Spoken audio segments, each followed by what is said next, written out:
Are you ready? Yo, what's up, guys? Tank here, coming in with some more Dokkan. So tonight we have the EZA for the Pride Troopers coming out. Now, I will be up streaming tonight for the summons because the summons should also come out same time. But I will not be doing the EZA tonight. I will probably do that another time. I have work tomorrow, so maybe the day after, or maybe when I get home from work. I don't know. I'm not 100% sure. We'll see. Guys, see what the wife sees. But this one shouldn't be too hard. Universe Survival Saga is pretty stacked. Now the rewards. So when you have a double unit EZA like this, your rewards are a little bit less. Normally you'd get enough to rainbow one unit. They take that and cut it in half, and now you have enough to like 55% these two units, which is, I mean, I guess it's fair. They only want to give out the same amount. So because it's two, they split it up between the two. So is what it is. I will be very happy to take these AGL ones. I currently am fine on STR orbs. AGL I can definitely use more and more. So I am happy to get that. We do get a little bit less Kais. I think from that Int Kid Boo, wasn't it like 11 or something? We're only getting 10 Kais here. But it's also split, so it's not like 10 of each, which would have been amazing. Instead, we're getting 5 of each, and then we get still 30 stones. So that's probably the best part, is the 30 stones. And then obviously the medals to make the awakening. So when we take a look, most of these EZAs, these are traditional EZAs. These are pretty much always the same, right? So it starts out with they just have damage reduction, and then as the event goes on, typing starts to matter. They can't be stunned after 5. Typing matters, SSRs, like all this stuff starts happening. So when we get down to the bottom here, level, what was level 20? Oh, I guess they started at 13. I thought it was level 20.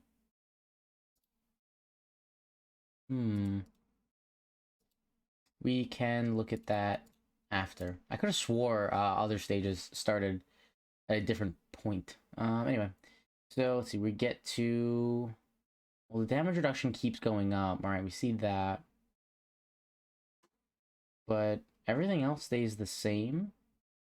What is this? They can't be sealed. Yeah, okay, they can't be sealed after 20. I guess the typing just starts earlier than normal. So 70% damage reduction on top of the 50% damage reduction from Int and Fizz, but it looks like they're actually not excluding Super or Extreme. They're just saying it, you know, it's just a typing matter, which is nice. Because the Universe Survival Saga is a bit mixed.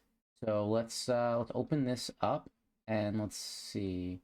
Okay, LRK and Khalifa, they will be good. We're basically just trying to not grab Int and Fizz. No Int, no Fizz.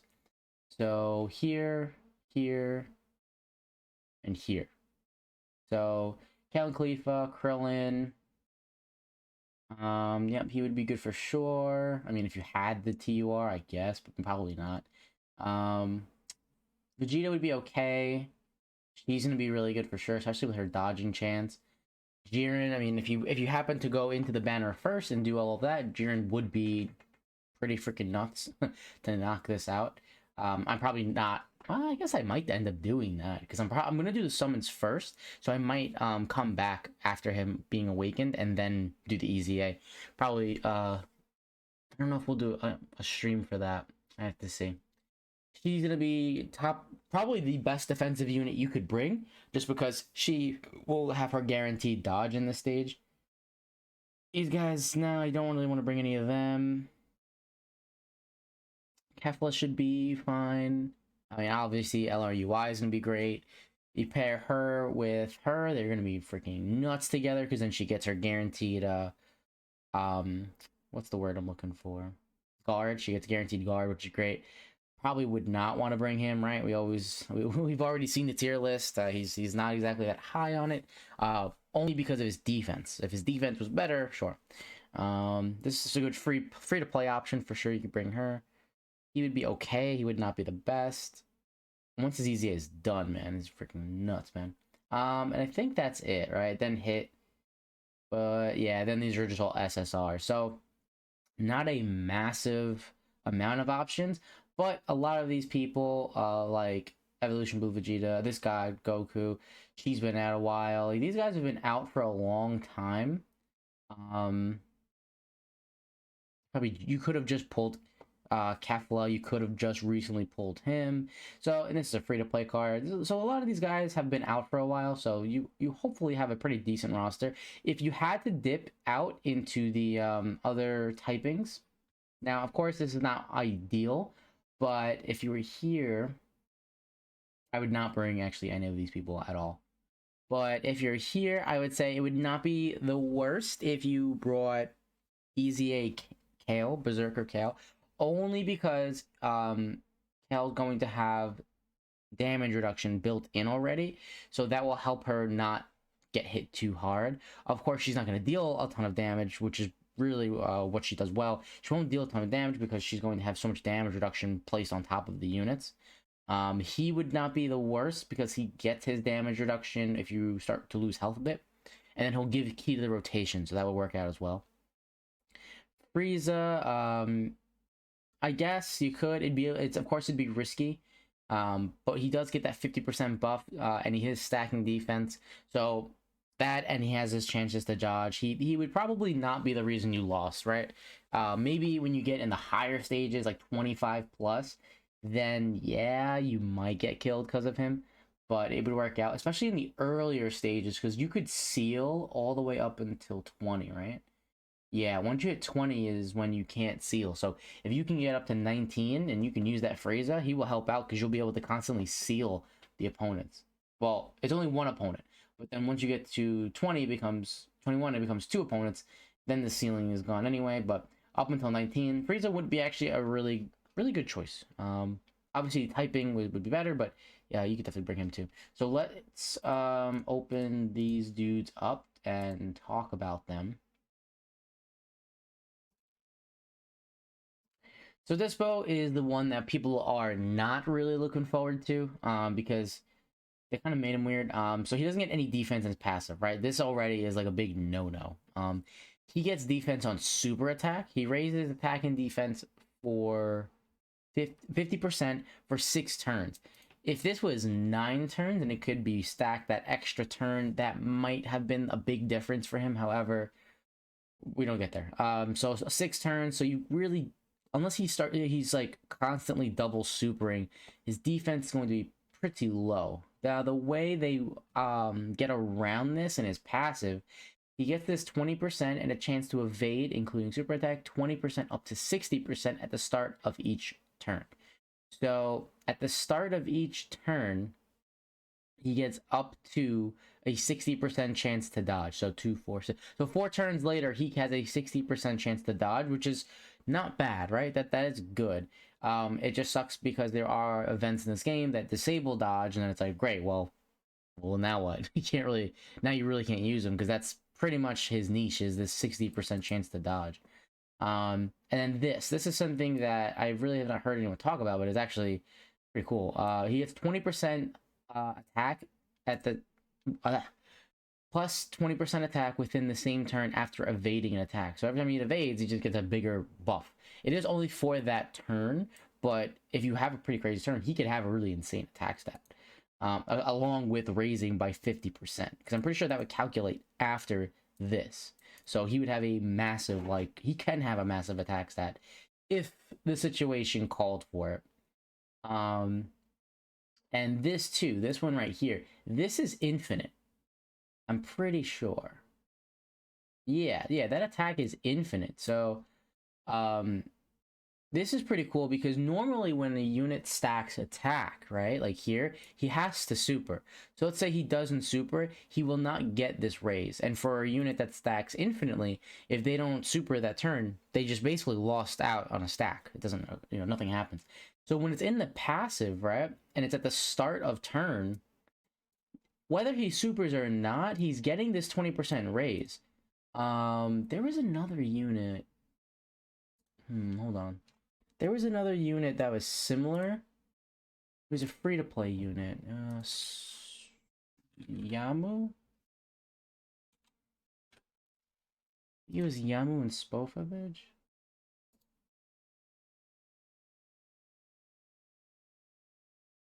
Yeah, same. Well, they okay. So for them, it was if they super, but it was still was infinite. So the difference will be Dyspo doesn't have to super. I've seen this free to play unit in a longer event. I've seen them at like 3-4 million attack stat. Like it takes a long time, but it does get there. So that is the one difference is the he does not need the super, which is pretty cool, right? So he will always get that. Again, not a top tier unit. I don't think by any chance. He does have pretty low defense, like so I probably will not bother doing much with him.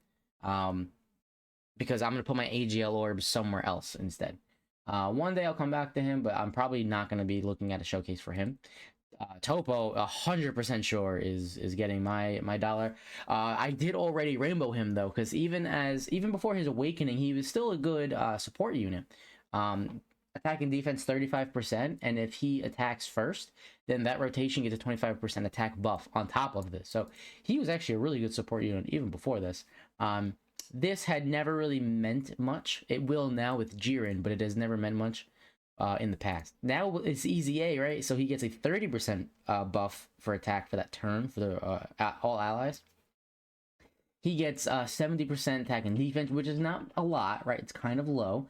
But he will give all allies 1 key and 40% attack and defense. So he literally just became the best support unit like in the game. All allies, not like Realm of God, not Universe 11, all allies, right? So this can apply anywhere. So you can use him in like a punching bag event. You can use him in anything really that you can bring him, right? Well, there's no reason not to now. He will lower defense of the enemy by 70%, which is a very high number, but it just doesn't really make that big of an impact.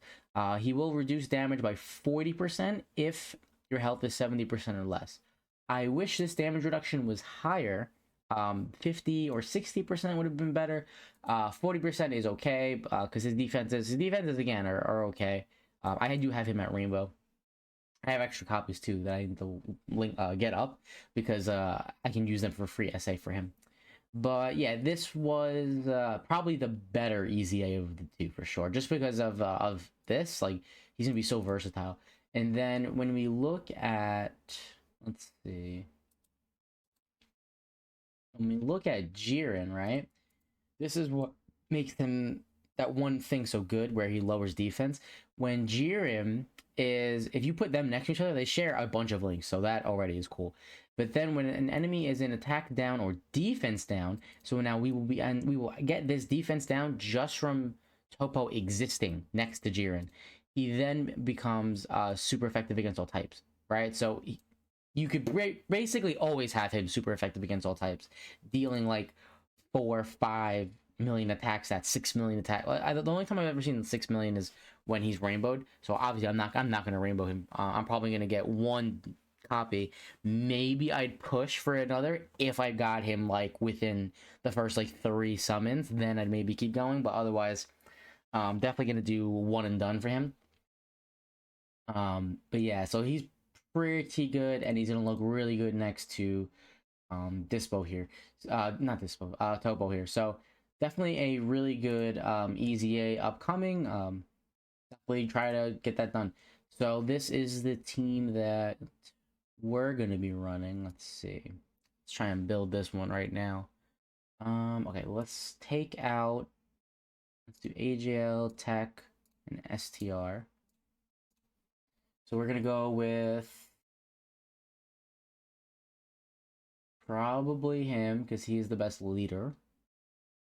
Well, I mean, Jiren's a better leader, but all right, well, I'd say, you know what? I might end up doing that because I'm probably gonna go for Jiren first, and then I won't even need to bring this guy. So I'd probably do Jiren, LRK and Khalifa, UI.